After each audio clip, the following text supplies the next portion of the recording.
지난해 사내 커플로 1년간의 연애 끝에 결혼식을 올린 성규 씨와 미니 씨. 알콩달콩 꿀 떨어지는 신혼생활을 즐기는 성규 씨와 미니 씨에게 결혼 후 주어진 첫 번째 고민이 있었으니 다름 아닌 연말정산에서 부부 중 누가 소득공제를 받는 것이 유리한가였는데요. 맞벌이 부부라면 누구나 고민하게 되는 연말정산 절세 전략, 지금 시작합니다.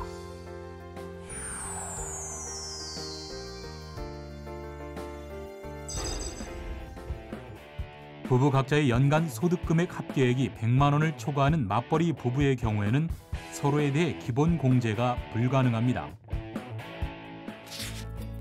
또한 부양가족에 대해 기본 공제를 신청한 근로자가 장애인과 경로 우대의 추가 공제를 적용받을 수 있고, 직계 존속과 직계 비속, 형제 자매 등을 부양하는 경우에는 부부 중 한 명이 공제 가능한데요.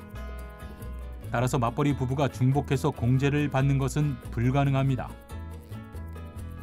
그렇다면 부양가족 공제 등은 부부 중 누가 받는 것이 유리할까요? 일반적인 경우 부부 중 종합소득 과세 표준이 많은 쪽이 받는 것이 유리한데요. 다만 종합소득세는 소득이 많을수록 높은 세율이 적용되는 누진세율 구조로 되어 있기 때문에 부부가 종합소득 과세 표준이 비슷하거나 한계세율 근처에 있는 경우에는 인적 공제를 적절하게 배분해야 절세가 가능한 경우도 있습니다. 특히 특별세액 공제 중 최저 사용금액 조건에 있는 의료비나 특별소득 공제 중 신용카드 등 사용금액의 경우에는 최저 사용금액을 넘겨야 공제를 받을 수 있기 때문에 종합소득이 적은 배우자가 지출해야 절세가 가능한 경우도 있는데요.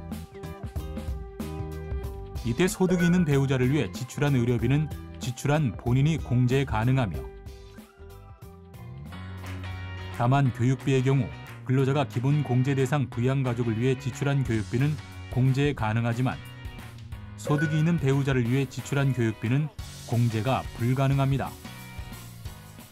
또한 가족카드를 사용한 맞벌이 부부는 결제자 기준이 아닌 카드 사용자 기준으로 공제를 받아야 신용카드 공제가 가능한데요. 즉 남편 명의로 가족카드를 발급받았다면 아내가 대금을 지급했다고 하더라도 가족카드에 대한 신용카드 공제는 받을 수 없습니다.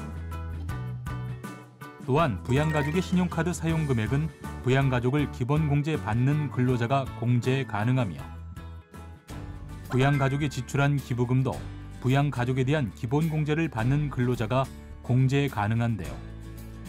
아울러 보험료는 근로자가 기본 공제 대상자를 위해 지출했을 때만 공제 가능하기 때문에 본인이 계약자이고 피보험자가 기본 공제 대상이 아닌 배우자인 경우에는 서로 기본 공제 대상자에 해당하지 않아 부부 모두 공제가 불가능하며, 다만 근로자 본인이 계약자이고 피보험자가 부부 공동인 보장성 보험의 보험료는 근로자 본인에 한해 보험료 세액 공제가 가능합니다.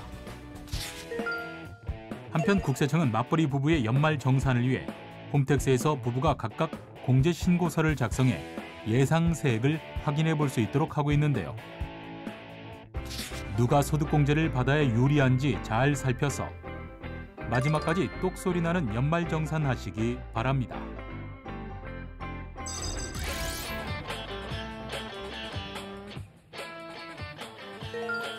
부양가족 공제 등은 종합소득 과세 표준이 많은 쪽이 받는 것이 유리하며, 최저 사용금액 조건이 있는 의료비나 신용카드 등 사용금액의 경우에는 종합소득이 적은 배우자가 지출해 공제하는 것이 유리합니다.